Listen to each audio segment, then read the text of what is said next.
Constitución colombiana. Yo estoy convencida de que el artículo 66 transitorio, que es el que dispone los mecanismos de concentración en máximos responsables de crímenes internacionales y de crear una estrategia integral de justicia transicional que combinara mecanismos judiciales y extrajudiciales, en nada contradice el acuerdo. Yo creo que realmente mucha gente dice, no, es que eso quedó, no, eso para la historia se va a acabar. Yo la verdad creo que en el fondo el artículo 66 transitorio es totalmente compatible con lo que quedó en el acuerdo. Es el compromiso de que aquellos crímenes que son internacionales hay que perseguirlos penalmente, y que, como bien lo dijo la fiscal Bensouda de la Corte Penal Internacional hace un mes, es necesario concentrar la acción penal en quienes tuvieron mayor responsabilidad. El segundo artículo, que es el que hace referencia a la pregunta, que es el 67 transitorio, hizo algo que, como bien lo dices, no está establecido en ninguna parte, y que es soberanía del Congreso. El Congreso podía decir a quienes quería dejar participar y a quienes no. Y abrió participación, porque, como les digo, está cerrada para la gran mayoría de personas que cometen delitos después de haber cumplido su condena, no pueden participar igual.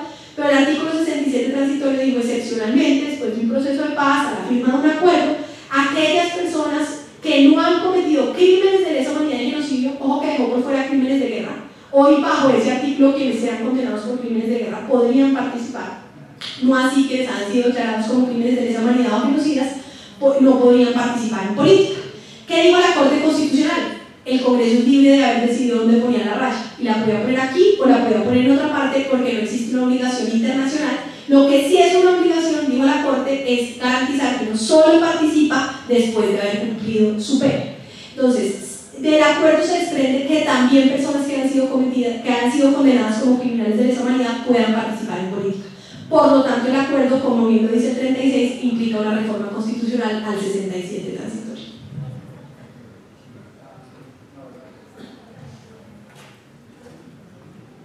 Yo tengo una preguntita. Bueno, la semana pasada salió un artículo, pues como esta carta que hicieron los paramilitares para preguntar si ellos podían pues como unirse a esta ley pues como especial.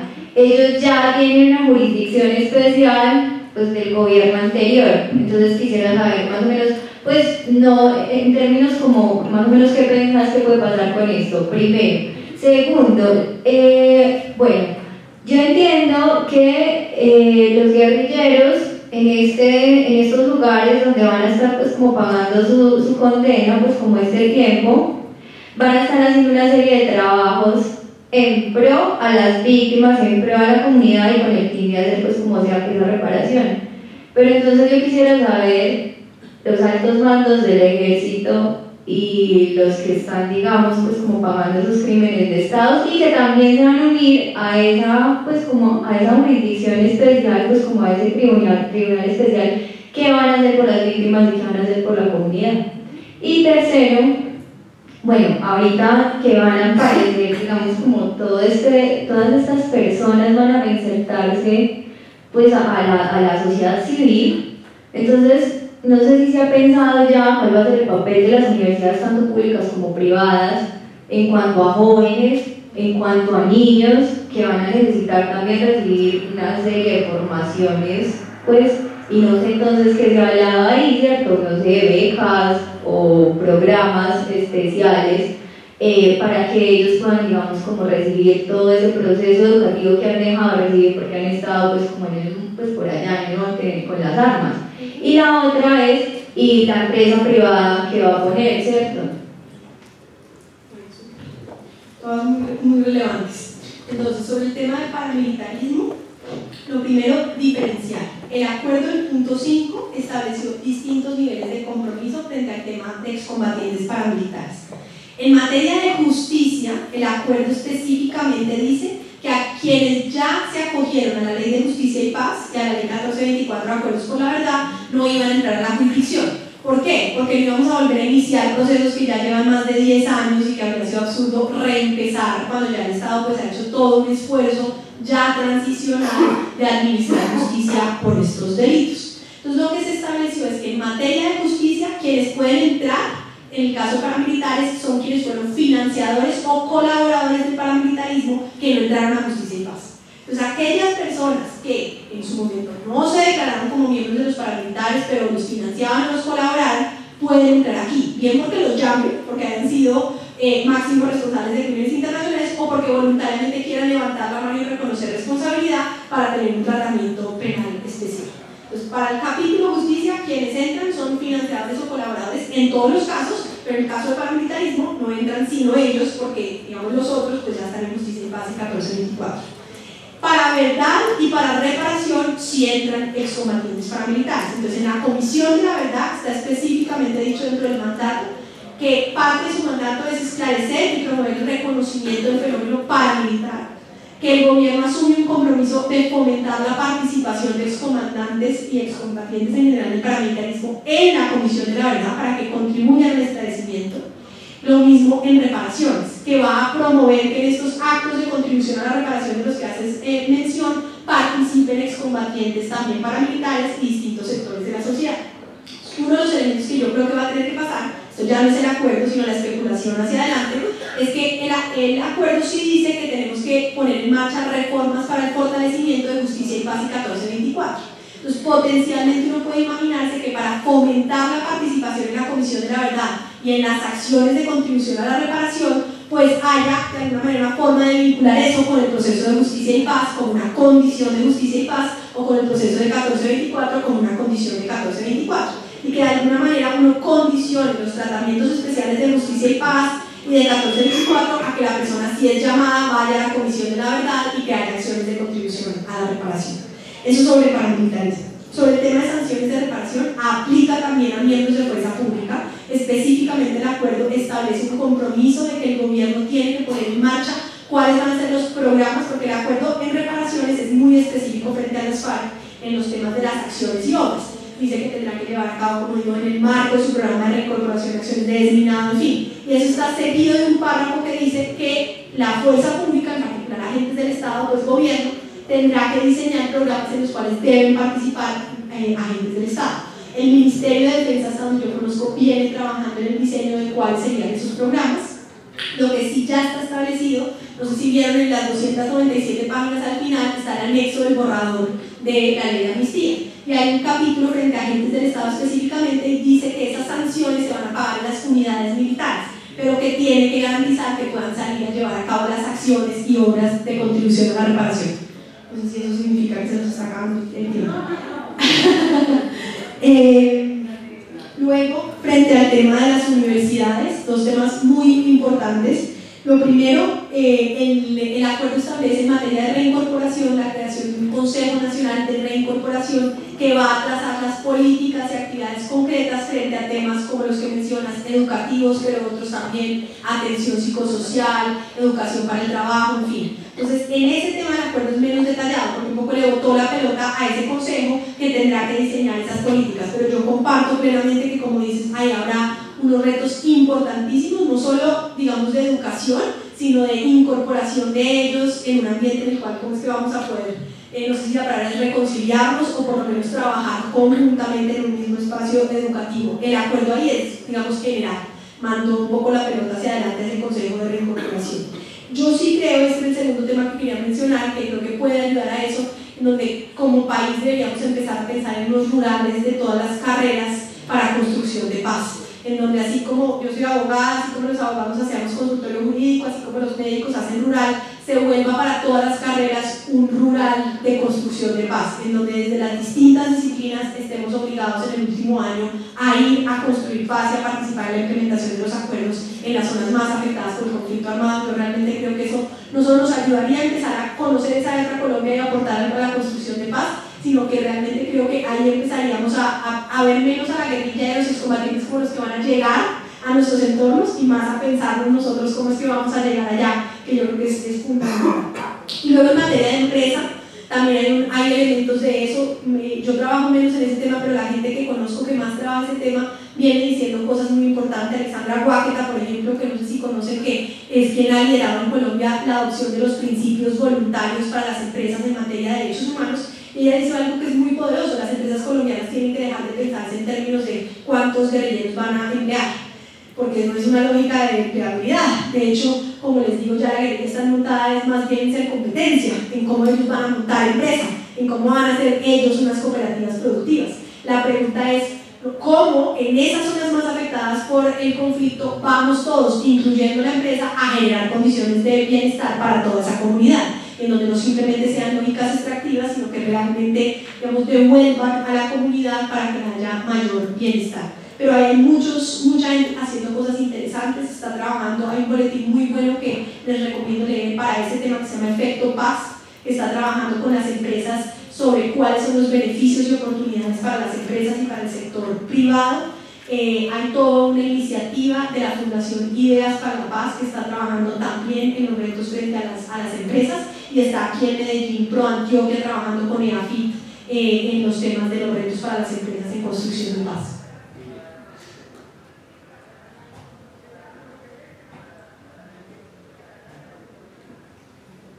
Bueno, yo tengo una pregunta. En el artículo 22 de la Constitución, a nosotros nos plantean la paz como un derecho y un deber obligatorio. Pues es de obligatorio cumplimiento. Si es un derecho fundamental y el gobierno debe garantizarnos la paz, yo pienso que, bueno, tengo esa duda, ¿por qué decidieron implementar el plebiscito? Porque a mí me preocupa mucho el hecho de que si gana el no, los 6 puntos, no se volvería una política de Estado. Entonces, ¿qué pasaría con todo este proceso que se ha hecho? ¿Se tiraría a la basura? ¿No garantizaría la paz? ¿Cómo sería esto si gana el no? Muy importante. Ese problema jurídico lo abordó exactamente la Corte Constitucional recientemente en la sentencia del plebiscito. Vale la pena leerlo si estás interesada en ese tema, porque la Corte tuvo que abordar, yo creo que además le mandó un mensaje al Congreso frente al tema del referendo para el aborto, para el aborto y para la adopción para las uniones maritales, de hecho, entre parejas del mismo sexo y matrimonio, y para la adopción por parte de parejas del mismo sexo, en donde dijo los derechos fundamentales no se pueden someter a refrendación popular, que es algo que ya lo había venido diciendo hacia atrás, pero lo reiteró y le mandó un mensaje muy claro al Congreso en ese tema. Y dijo, ¿por qué declara constitucional el plebiscito? Porque entiendo que en el plebiscito no se está consultando el derecho a la paz. Es decir, a los ciudadanos no se les está consultando usted quiere que haya paz o no, que sería inconstitucional. Se les está consultando, no se está consultando si queremos la adopción de este acuerdo, porque para lograr la paz hay muchos vehículos. De hecho, si ustedes miran hacia atrás, la política de seguridad democrática era una política de búsqueda de la paz. O sea, no hay nadie que haya hecho una política bien de seguridad, bien de negociación política, que no busque la paz. Vehículos por los cuales distintos gobiernos creen que van hacia la paz, hay muchos, y por lo tanto este es uno de esos vehículos. Lo que se nos está consultando es si queremos o no ese acuerdo, no si queremos o no la paz. Y por eso la pregunta es por el acuerdo. ¿Está usted de acuerdo con el acuerdo para la terminación del conflicto, que es firmado ayer efectivamente? Ahora, tu pregunta tiene ya no un componente jurídico, sino político. ¿Qué pasa si gana el no? Entonces, jurídicamente la respuesta es la que estoy dando. Si gana el no, lo que pasa es que el acuerdo no se puede implementar, no es que la gente haya dicho no a la paz. Pero políticamente, pues volvemos a que cualquier gobierno puede decidir cómo quiere avanzar en esa ruta. En ese momento el gobierno está libre de decidir si se quiere ir a tratar de renegociar La Habana. Ustedes han oído tanto al comisionado como al jefe de la delegación, el doctor Humberto Lacalle, diciendo hemos tratado de sacar el mejor acuerdo posible en 4 años, no es posible irse a negociar un mejor acuerdo. O sea, ellos han dicho de primera mano, yo que estuve allá 1 año y medio también lo creo.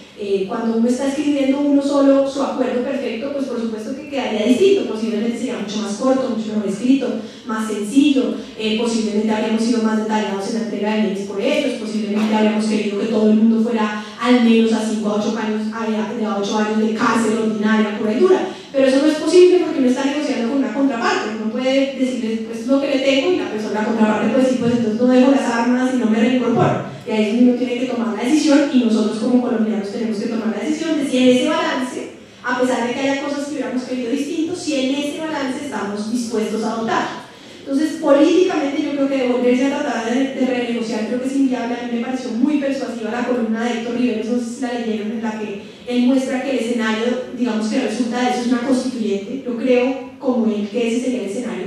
Las FARC no se va a sentir, digamos, más debilitado después de que gane el no. Lo que va a decir es, al revés, pues si gana el no, yo me estoy enfrentando a un gobierno totalmente debilitado, que fue una de las cosas que se dio en la negociación, la constituyente. Por lo tanto yo entiendo que la forma de ir más allá es que si la constituyente, que creo que sería muy grave. Yo creo que ahí sí ponemos en riesgo el ordenamiento jurídico colombiano y nuestro Estado de Derecho y nuestra democracia.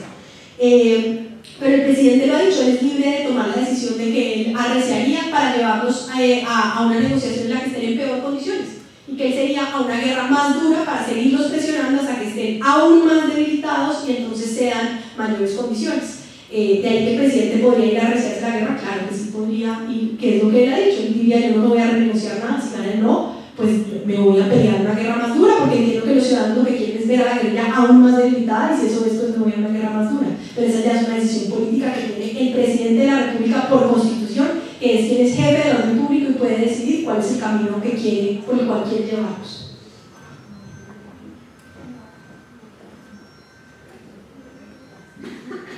Otra pregunta que pena. Bueno, con el primer punto, pues como el acuerdo de tierras, ¿qué va a pasar entonces o cómo se va a modificar el TLC ahí? Porque algo tiene que pasar.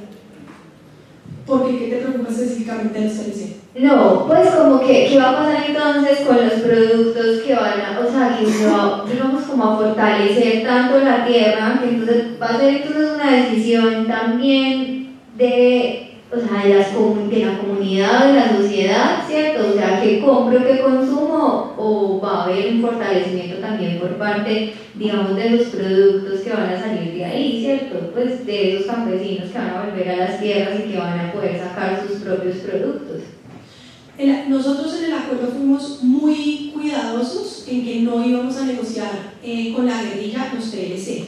Y de hecho, si ustedes ven, es algo bien interesante, incluso recientemente hablaba con una persona que cree en una reforma, digamos, rural de los 70 en términos de estatalización de la propiedad, distribución de la propiedad equitativamente, y yo le decía, si esa era su expectativa, eso no quedó en el acuerdo. O sea, el acuerdo está completamente metido en la lógica de la propiedad privada. De hecho, las FARC aceptaron unas frases muy fuertes en términos de inserción de la pequeña propiedad en lógicas de globalización. O sea, el acuerdo cree en el libre comercio plenamente. Lo que hace es garantizar un bienestar básico para los campesinos, acceso a tierra para que puedan iniciar un proceso de competencia. En esa lógica empezaron a competir y habrá que poder competir. O sea, ahí no hay unos productos, digamos, establecidos. De hecho, lo que se establece, que es bien interesante, es la regulación de los usos del suelo, para que desde el punto de vista de para qué son útiles los distintos suelos, haya destinación para ese tipo, digamos, de recursos, bien de cultivo, bien, por ejemplo, de ganado, para que uno haga uso de aquellas tierras que son más útiles para el ganado, en vez de estar haciendo uso de tierras que son útiles para la agroindustria, para ganado, por ejemplo, y deteriorándolas, generando riesgos en términos de seguridad alimentaria. Pero el acuerdo no toma una partida como por decir, vamos a cultivar esto y esto, sino que es una lógica de mercado. Lo que hace es como fortalecer a ese pequeño campesino para que se inserte dentro del mercado y pueda competir.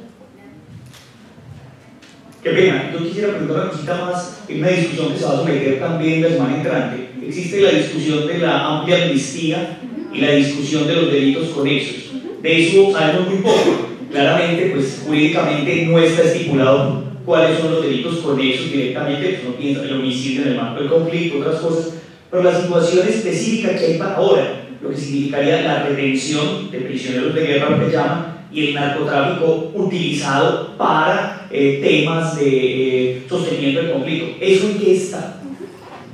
Perfecto, muy importante también. El acuerdo contempla dos capítulos distintos sobre el tema. Dentro del punto 5, en el capítulo específicamente de la Jurisdicción Especial para la Paz, están los criterios para decidir si un delito es conexo al delito político. Y hay criterios de inclusión y criterios de exclusión. Para quienes no conocen esto, les doy un poquito de contexto. La Constitución colombiana permite otorgar indultos y amnistías a los delitos políticos, es decir, alguien que se rebela en contra del Estado, por ejemplo, quienes son sediciosos, en fin. Permite que a esas personas ese delito sea un delito que es amnistiado o que es indultado. Posteriormente, nuestras leyes han admitido que ese beneficio se extienda a unos delitos que son conexos, que son como delitos que se cometen en el marco de esa rebelión. Porque si solo fuera la rebelión, pues entonces no sirve de nada el indulto de la amnistía, pues porque al menos cuando la gente se va en rebelión, por lo menos porta armas ilegalmente, por lo menos hace uso de uniformes, insignias de uso privativo, por lo menos hace uso ilegal de comunicaciones, ¿cierto? Son como unos delitos básicos en los cuales pues la amnistía no serviría de nada, porque entonces me amnistían solo el hecho de ser miembro de las FARC, pero pues las cosas básicas no tendrían ninguna cobertura. Entonces, las leyes han permitido que se amplíe la conexidad, pero hemos tenido un debate, sobre todo jurisprudencial, tanto en la Corte Constitucional como en la Corte Suprema, sobre hasta dónde va esa conexidad. Y hoy esa conexidad es muy pequeña, se reduce únicamente a esos 3 delitos que les acabo de escribir: porte ilegal de armas, uso de uniformes, uso de telecomunicaciones. Cualquier otra cosa, incluso a partir del 97, si yo mato a un combatiente, ese es un delito no amnistiable hoy a la luz de nuestra jurisprudencia. Esa jurisprudencia es contraria al derecho internacional, porque el derecho internacional en el protocolo 2 establece que a la terminación de las hostilidades se debe otorgar la amnistía más amplia posible, con una excepción: crímenes internacionales. Entonces, ¿qué hace el acuerdo? Para poder establecer esa raya, estableció unos criterios de inclusión y unos criterios de exclusión. Como criterios de inclusión se incluyeron aquellos delitos directamente relacionados con la rebelión, necesarios para su financiación, aquellos delitos cometidos en contra del Estado, ¿cierto? Una tipología de lo que es como aquello que está directamente relacionado con la rebelión. Pero estableció unos criterios de exclusión y dijo: nunca podría ser conexo ni crímenes internacionales y las violaciones a los derechos humanos, ni, y aquí viene uno muy importante, delitos ordinarios, comunes, no relacionados con la rebelión o de lucro personal. Eso se detalla en la segunda parte del acuerdo, que es el anexo, donde está el borrador de ley de amnistía. Entonces, el borrador de ley de amnistía lo que dice es: hay unos delitos que se van a amnistiar de plano, y están ahí dichos, cosas básicas que nunca podrían ser crímenes internacionales ni delitos ordinarios. Entonces están todos los temas, por ejemplo, como les digo, uso de comunicaciones, pero también todos los temas de, por ejemplo, falsificación de documentos, una cantidad de delitos que comete las FARC hoy en día que nunca podrían ser crímenes internacionales. Están ahí. Todos los otros casos difíciles tienen que ir a una sala dentro de la jurisdicción que se llama la sala de amnistía, y esa sala de amnistía va a tener que ponderar los criterios de inclusión y de exclusión. Entonces vamos a los 2 casos difíciles que pones en la pregunta. Frente a el homicidio, o los 3 que están en la pregunta, frente al homicidio por parte de las FARC de un miembro de la policía. Entonces, la sala de amnistía va a tener que determinar si efectivamente fue un homicidio en combate, que por ser una conducta lícita bajo el derecho internacional humanitario podría ser amnistiada, pero que fácticamente tengo que comprobar si efectivamente sí fue en combate. Porque ¿qué pasa si el policía ese día estaba en vacaciones? ¿O qué pasa si fue por fuera de las hostilidades? ¿O qué pasa si no era un policía sino que era un civil? Entonces tengo que analizar caso a caso, porque si era un civil es un crimen de guerra. Si era por fuera de las hostilidades porque estaba de descanso, es un crimen de guerra. Si era efectivamente un combate, entonces puede ser amnistiado. Entonces caso a caso tengo que analizar. Lo propio pasa con el narcotráfico. Hay narcotráfico que fue usado, como por ejemplo los cabecillas, que eran líderes de finanzas dentro de cada uno de los frentes, que fue utilizado para financiar propiamente la rebelión. Ese narcotráfico puede ser conexo y podría la sala de amnistía decir amnistiar. Pero si ese es un narcotráfico de lucro personal, no sé si han visto, por ejemplo, tipo John 40, que es un cabecilla de las FARC que tiene una finca, una piscina con forma de guitarra, típicamente un narco ya puro y duro, pues ese caso sería uno de los casos en los cuales la sala de amnistía diría: ese fue un narcotráfico de lucro personal, por lo tanto usted no puede recibir una amnistía, ese delito tiene que ser investigado por la justicia ordinaria. Lo propio sucede con el tema de secuestros militares y de policías, que va a ser una de las discusiones jurisprudenciales más interesantes de la jurisdicción. Hoy internacionalmente no existe un estándar internacional sobre conflictos armados no internacionales, que significa secuestrar a la contraparte, porque en derecho, digamos, en conflictos armados internacionales está claro que es un prisionero de guerra y se puede retener, pero con unas reglas. Pero en un conflicto armado no internacional eso no está claro, porque la otra parte no es una parte regular.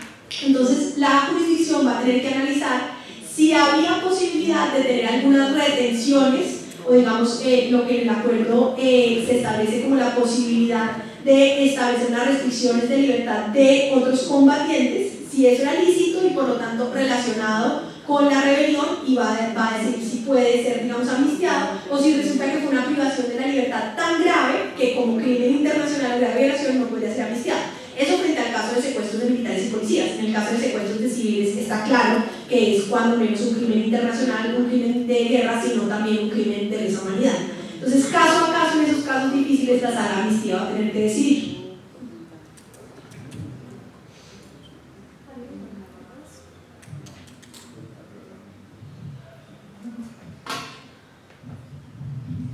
Bueno, ¿Tienen algunas más preguntas o todavía no? Me gustaría, Marita, entonces que profundizaras sobre qué podemos esperar en un escenario post-conflicto, no tanto el cronograma establecido, sino cómo después de todo el proceso de la Corte Penal y todo, de la aprobación en el Congreso, cuáles son los efectos que vamos a esperar, digamos, ya a largo plazo. Bien, muy importante. Yo creo que hay varios, me gustaría concentrarme en 3 de ellos. El primero es que yo creo que si en Colombia gana el sí e inicia la aprobación, la implementación del acuerdo, vamos a tener a largo plazo una política colombiana más volcada sobre la ruralidad.